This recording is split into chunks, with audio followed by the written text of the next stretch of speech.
puasa dan para pengikutnya. Mari kita awali dengan bacaan Al-Quran Surah Al-Fatihah dan dengan poin sholawat. Mudah-mudahan sholawat Al-Fatihah yang kita baca mengantarkan semakin yakinnya kita dan diterimanya amal ibadah kita oleh Allah Subhanahu wa taala. Kita doakan pula almarhumah daripada keluarga kita yang sudah melakukan Allah, khusus orang-orang yang telah berjasa untuk Masjid Al-Mujahidin dari awal sampai hari ini, semuanya yang sudah menginfakkan sebagian hartanya, mencurahkan sebagian bagian pikiran, dan semuanya yang telah dilaksanakan dikeluarkannya, mudah-mudahan menjadi amal jariahnya yang terus mengalir kepada mereka dan berada di dalam barzakh, mudah-mudahan diterangi alam barzahnya, ketika dalam barzahnya kita akan bagikan taman surga. Warahmatullahi wabarakatuh. Allahumma ighfir lahum warhamhum wa'afihim wa'fu al-Fatihah. A'udzu billahi minasy syaithanir rajim. Bismillahirrahmanirrahim. Alhamdulillahi rabbil alamin arrahmanir rahim maliki yaumiddin. Iyyaka na'budu wa iyyaka nasta'in ihdinas siratal mustaqim siratal ladzina an'amta 'alaihim ghairil maghdubi 'alaihim waladdallin. Amin. Rabbana ighfir lana wa liwalidayna. Amin. Ya Rabbi shalli 'ala Muhammad, ya Rabbi shalli 'alaihi wa sallim. Ya Rabbi salli ala Muhammad, ya Rabbi salli alaihi Ya Rabbi shalli 'ala Muhammad, ya Rabbi ballighul wasilah. Ya Rabbi salli ala Muhammad, ya Rabbi salli alaihi Ya Rabbi shalli 'ala Muhammad, ya Rabbi khussahu bil fadilah. Ya Rabbi salli ala Muhammad, ya Rabbi salli Ya Rabbi alaihi shalli 'ala Muhammad, ya Rabbi warda 'ani sahaba. Ya Rabbi salli ala Muhammad, ya Rabbi salli alaihi Ya Rabbi shalli 'ala Muhammad, ya Rabbi warda 'ani sulalah. Ya Rabbi salli ala Muhammad, ya Rabbi salli Ya alaihi Rabbi shalli 'ala Muhammad, ya Rabbi farham walidina. Ya Rabbi salli ala Muhammad, ya Rabbi salli alaihi Ya Rabbi shalli 'ala Muhammad, ya Rabbi warhamna jami'an. Allahumma shalli wa sallim wa barik alaihi wa ala alihi. Ya Allah, kita sampai bagian daripada perjalanan hari kiamat, yaitu mizan. Jadi perjalanan manusia itu panjang. Bahkan bagian yang diabadikan oleh Allah itu makhluk yang bernama manusia, yang punya sifat kekal hanya Allah. Tapi ada makhluk yang dikekalkan, ada 7 nanti yang dikekalkan. Ya, surga, neraka, malaikat penjaga surga, malaikat penjaga neraka, penghuni surga, penghuni neraka, itu dikekalin. Gitu. Jadi perjalanan hidup manusia ini panjang. Makanya waktu dunia yang singkat ini, kalau nggak benar-benar kita itu menggunakan waktu untuk beramal soleh dengan sebanyak-banyaknya, sangat-sangat merugi. Dan siapapun kita, sebanyak apapun kita masih akan merasa kurang nanti di akhirat, apalagi yang sedikit. Gitu. Karena perjalanan nanti Di dunia ini seandainya umur 70 tahun, kayak saya sekarang 63, berarti 7 tahun lagi, 70 tahun misalnya.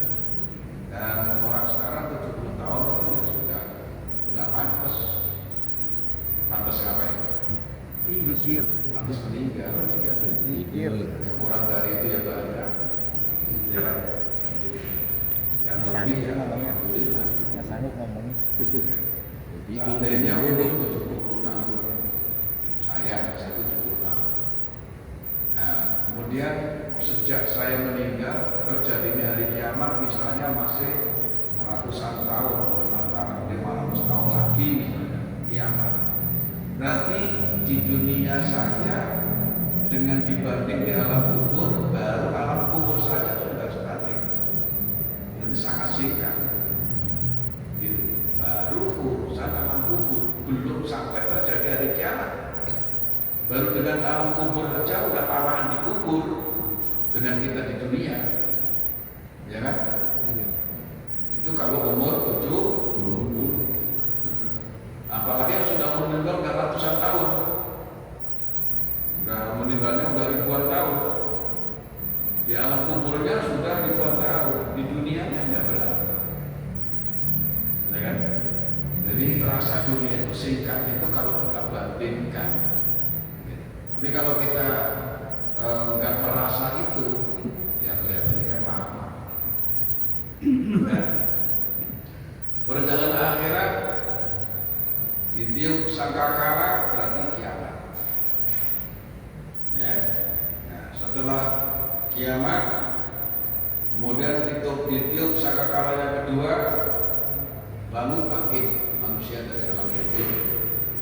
Kemudian dikuburkan di mahsyar, disebut padang mahsyar. Kemudian diberikan catatan buku catatan amal masing-masing.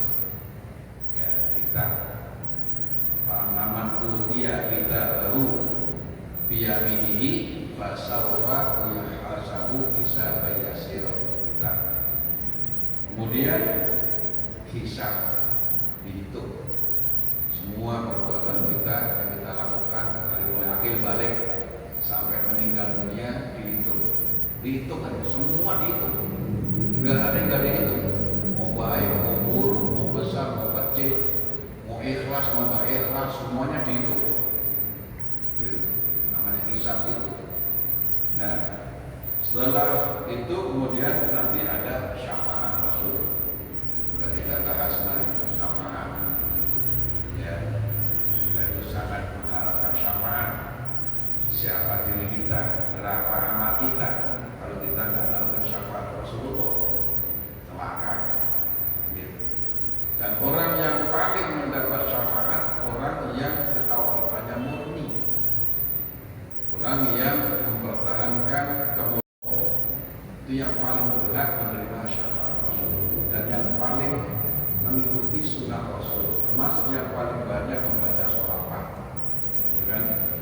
Nah, setelah syafaat kemudian kita mengenal adanya telaga, ya, telaga yang dimiliki oleh Rasulullah yang tidak dimiliki oleh nabi-nabi sebelumnya. Telaga Kausar yang adanya di padang mahsyar, adanya juga nanti di pintu surga. Ada dua juga telaga itu. Namanya sama, tempatnya aja dua. Ya. Kemudian berikutnya mizan. Malam hari ini kita akan mendapat penjelasan tentang mizan. Sesungguhnya penimbangan amal, jadi mizan itu adalah timbangan amal. Penimbangan amal adalah sesuatu yang kelak akan terjadi. Bagaimana firman Allah surah Al-Anbiya ayat 47. Kita baca bareng-bareng. Bismillahirrahmanirrahim.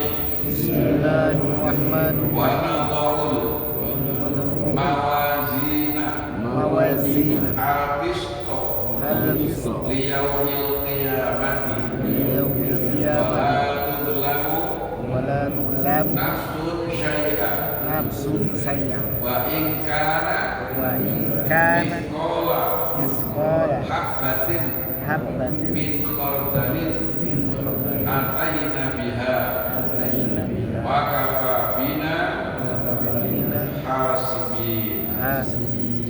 Kami akan memasang timbangan yang tepat pada hari kiamat, kata Allah.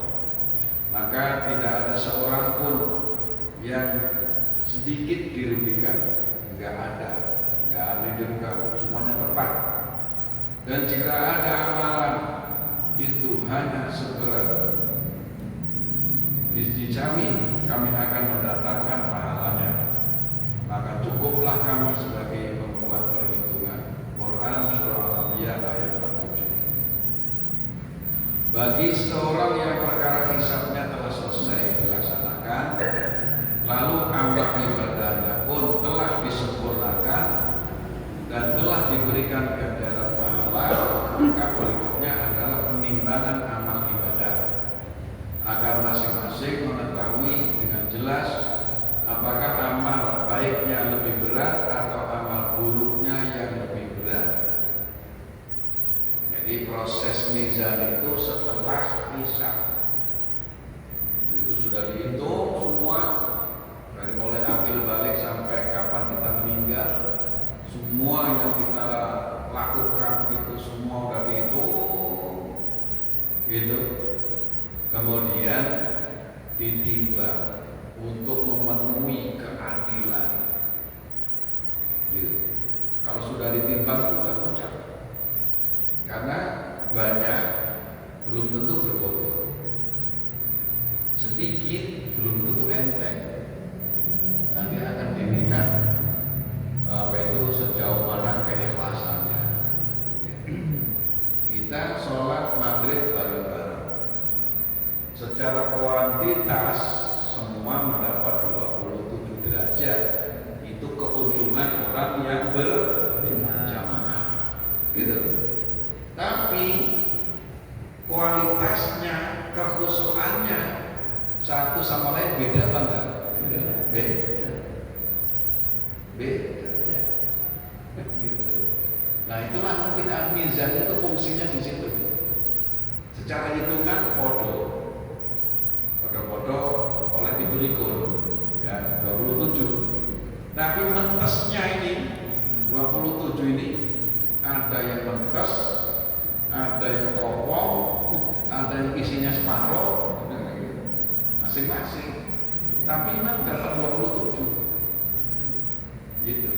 Itu keuntungan orang sholat berjamaah itu seperti itu. Karena dalam kitab Kifayatul Aqiyah itu dijelasin orang yang sholat berjamaah itu cara malaikat menilai itu ada 3 macam. Yang pertama imam, gitu. Imam benar, semua makmum walaupun salah dianggap benar. Enak enggak? Enak apa enggak? Walaupun salah enggak benar kok. Gitu. Bukannya tanggung jawab, bukan. Memang Allah menilainya begitu. Gitu. Itu istilahnya karena ada keterkaitan antara imam dan makmum. Ada rabitatul imam wal makmum. Itu yang terjadi dalam sholat berjamaah seperti itu. Kemudian nilai yang kedua, imam salah, gitu. Mu'iddat lil kafirin, tadi kepelintir mu'iddat lil mutahakim, itu balik. Untung ada ngingetin, mu'iddat kurang kenceng. Saya masih langsung respon. Kemudian begitu imam salah, dicari tuh dari sekian makmum, dari ada 30 makmum, 60 makmum, 70 makmum, ada satu aja yang benar. Itu dianggap benar semua, padahal imamnya salah, gitu. Terus makmumnya yang benar cuma 1 dari 100 orang. Itu bisa mengangkat yang lain juga. Gitu. Nah, penilaian ketiga, imam salah. Makmum dari 100 orang ada yang benar semua. Pada makmum semua itu sholat. Gitu. Terus oleh malaikat dilihat barisan. Dilihat barisan pertama sama barisan kedua. Barisan pertama lurus rapat, barisan kedua lurus rapat, barisan berikutnya udah nggak dinilai lagi. Itu udah cukup mewakili sudah, gitu. Kalau benar harus rapat, dalam pertama kedua ketika udah semua mau nggak boleh. Gitu. Maksudnya malaikat itu melayaninya ringan, gitu, ringan. Buat itu sampai belakang. Dua baris saja, kok barisannya rapat dan lurus, itu semuanya diterima oleh Allah. Jadi potensi mendapat 27 seluruhnya yang itu jamaah itu 99,9900%. Itu keuntungannya sholat berjamaah. Nah, perbandingannya kalau sholat sendiri benar semua dari awal ke akhir, nggak teratur. Salah, nggak ada yang nolongin, nggak mau keterkaitan sama siapa, diri. Setan nggak dapat dikit, sedangkan dia sholat sendiri dikeroyok habis setan. Zaman Nabi nyontoin sholat laki-laki dewasa itu Nabi nyontoin seumur hidup berjamaah. Nabi nggak pernah seumur hidup nggak jamaah sampai Nabi sakit itu Nabi masih masjid. Sampai Nabi nggak kuat rakaat berikutnya sambil duduk itu Nabi tetap masjid jamaah. Gitu. Namanya yang sudah istiqomah pertahankan. Ya, secara seluruhnya, secara kuantitas tadi semuanya diterima dapat 27. Tapi kekhusyukan tetap masing-masing. Gitu.